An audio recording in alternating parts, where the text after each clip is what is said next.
Hey, this is Bert, and as you might know, it's award season, right? Or something. Well, anyways, at the newest award ceremony, the Action Figure Awards, I won big this year.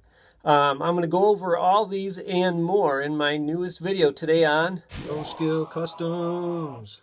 my first award right here is for Best General Mating Lookalike, or I should say Best Balding General Mating Lookalike. So jealous of that hair. And my second award is for Best Mutt Williams Body Double. I didn't even know. I didn't even know that was a thing. And let's see, my third award was for Worst Singing in a YouTube Video. Hey, who made these awards up? That's just mean. And my fourth award is for Best No Skill Custom of a Yavin Ceremony Diorama. So let's check it out and how you can make one for yourself. Now let's start with the action figures you're going to need. My diorama has two main sections, the audience section and then the stage section. In all honesty, the stage itself could make a pretty cool diorama on its own. So if you don't have the space for the full audience or the money to buy all these extra figures, that's a great option for you. In the audience, there's four basic uniforms. Let's start things off with the Rebel Trooper. I use the Rebel Trooper from the Capture of the Tantive 4 Battle Pack from the 30th Anniversary Collection, but you could use the Saga Collection one, the Power of the Jedi one. They're all essentially the same from the neck down, really, and they look pretty good all together if you mix them up.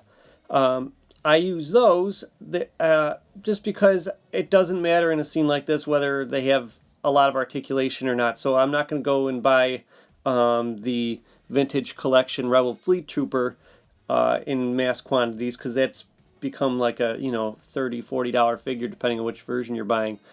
And I'm definitely not going to go back any further than Power of the Jedi, because oh my gosh, I forgot. The Power of the Force one does not look good in any modern setup. So I would avoid him too. Even though I don't use any Vintage Collection Rebel Fleet Troopers in my ceremony setup, I do own a few, and it's a good thing because I'm going to use their hats. They came with a helmet and a hat. I'm going to use their hat for the Rebel Honor Guard. See, there's a few Rebel Honor Guards that are, of course, wearing the helmet that the 30th Anniversary Collection Rebel Honor Guard came with, but there's many people in the audience that are essentially a Rebel Honor Guard that are just simply wearing a hat instead of a helmet. So that's where you're going to use that. Now, if you're like me, you might have a few of those Vintage Collection ones in your Tantive 4 setup, so you can just use the hats from those guys. Next, you need a few Rebel Ground Troops. Yeah, I'm sorry, but this one's going to cost you a little bit. These guys came, of course, in the infamous Scramble Yavin Battle Pack, the super rare Battle Pack, but they were also available with the Ground Troop transport. And finally, in the audience, you need some X-Wing pilots. Okay, now if you just spent a lot of money on those other troops, this is where you can be a little bit cheap. In my setup, I have them all facing the stage, so it really doesn't matter at all who you use. I use Power of the Jedi Luke Skywalker. I use some old Power of the Force Wedge Antilles. It doesn't matter. You know who else is cheap but nice? Is the 30th Anniversary Biggs Darklighter figure. He's a pretty easy one to come by.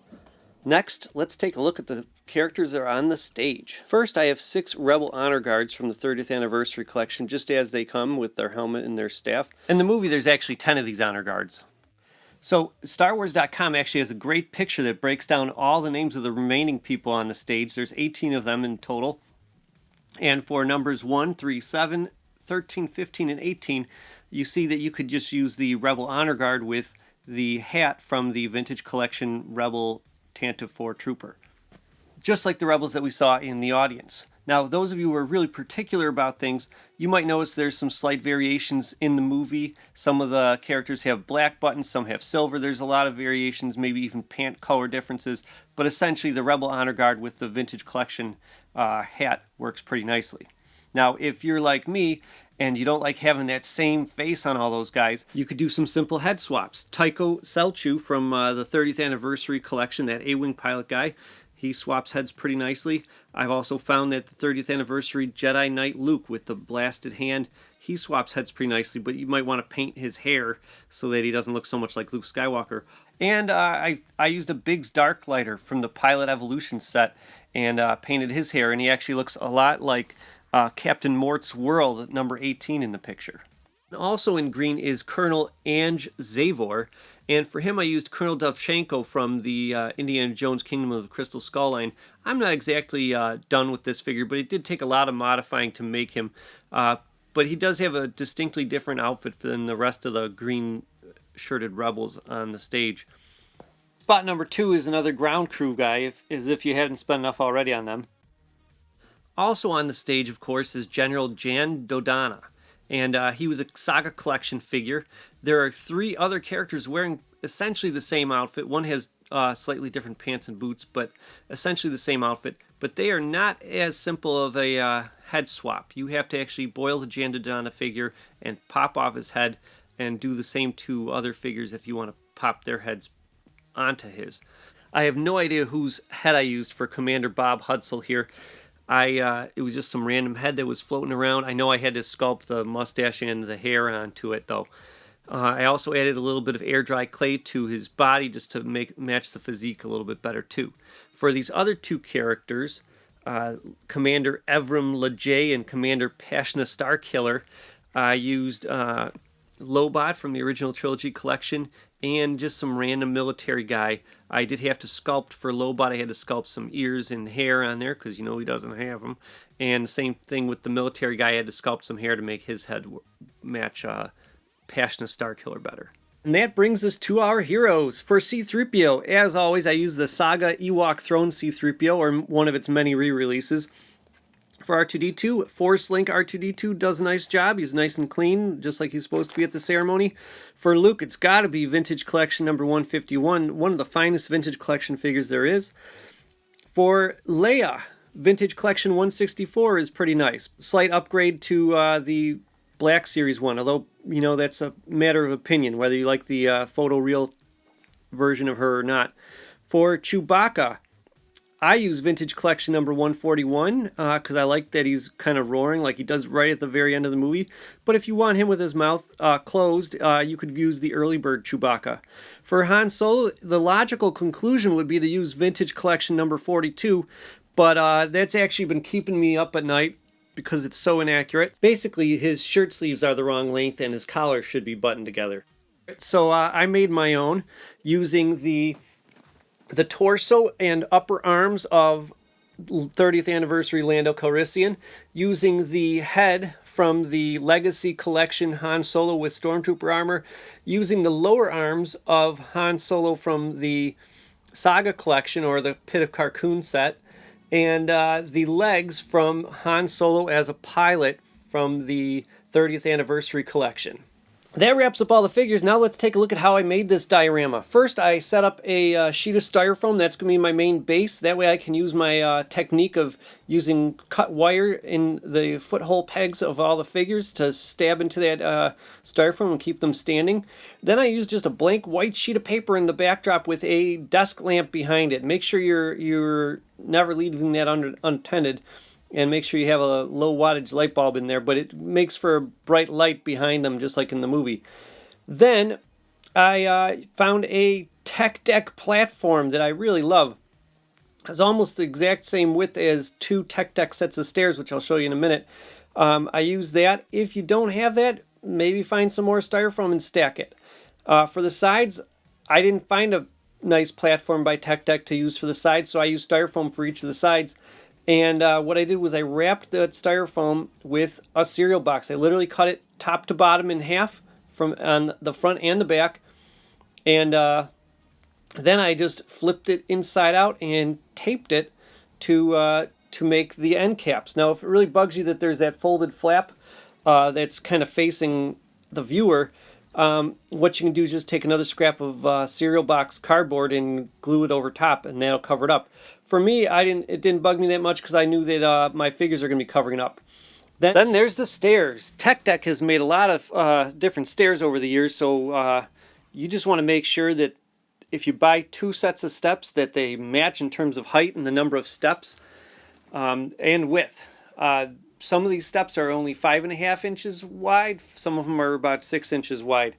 The other thing is most of the steps come with railings. So the railings are kind of like heat sealed into the plastic. So you have to kind of snap them off from the bottom, snap that plastic, and then pull the railings out. And just be careful when you do that. You can see I broke the whole corner off of mine, but I tucked it in the edge where you're not going to see it because the figures are going to cover it up. It's kind of hard to find the tan cement colored steps, so you might have to find red or black steps and just spray paint them that color. Also, you might even be fine, like let's say you have limited amount of space, 1 set of steps would probably just do fine. Then for the base on top of that styrofoam, rather than painting it, I just found some more cardboard. You could use a cereal box, the inside of a cereal box as well. I just love the kind of goldeny color that a lot of cardboard is made out of nowadays, so I use that. After that, I used some columns from the tower and wall set by Heroescape. Not at all what they're designed for. They're not really designed to stack that high, but it works pretty nicely. And I draped from those little columns, I draped some fake foliage that I found. And I got to tell you, I can't figure out if this is like a weeping willow thing from a model train kit, or if it's just some fake plant sort of piece from some arrangement that you might find at like Joann's or Michael's, one of those sort of places in their floral craft section. So anything that has like this small sort of scaled leaves will work pretty nicely for you. I should note that the Heroescape set only gives you 3 identical columns. The 4th one that I have is almost exactly the same, but not quite. But you put it on the side and no one even notices. Now let's see it all put together. I've pre-drilled holes for every single one of the action figures in this set so that when I use the metal wire sticking out of their foothold pegs, they go in real nice and easily. So that includes the cardboard little side things on the stage. It includes the stage itself, and includes the stairs, and of course the cardboard styrofoam base that the majority of the audience is standing on. R2-D2 and Princess Leia do not have footholds, so I use sticky tack to hold up Princess Leia, but R2-D2 is pretty much fine on his own. The Rebel Honor Guard, they do have footholds, but they're really, really shallow, so the metal pegs don't really do much to stand them up. So I actually drilled the holes deeper for all of my Rebel Honor Guard people. All the ones with the hats, with the helmets, didn't matter. I drilled the holes a little deeper, but just be careful because you don't have a lot of room. That's why they made them so shallow, is because it goes almost right through the center of their foot. Also, when you're planning out where all these figures go and you're drilling holes into your styrofoam and your plastic parts, keep in mind that some figures have their foot peg hole at the heel of the figure, and some of them have them more towards the front, almost at the toe. Once again, this has been Bert. I hope you like this custom, and if you try it out, post your pics on Instagram and share them with me. I'm at No Skill Customs on Instagram as well. Okay, like and subscribe and all that fun stuff, and I'll see you next time. Hey, what are you looking at? What's your problem, buddy?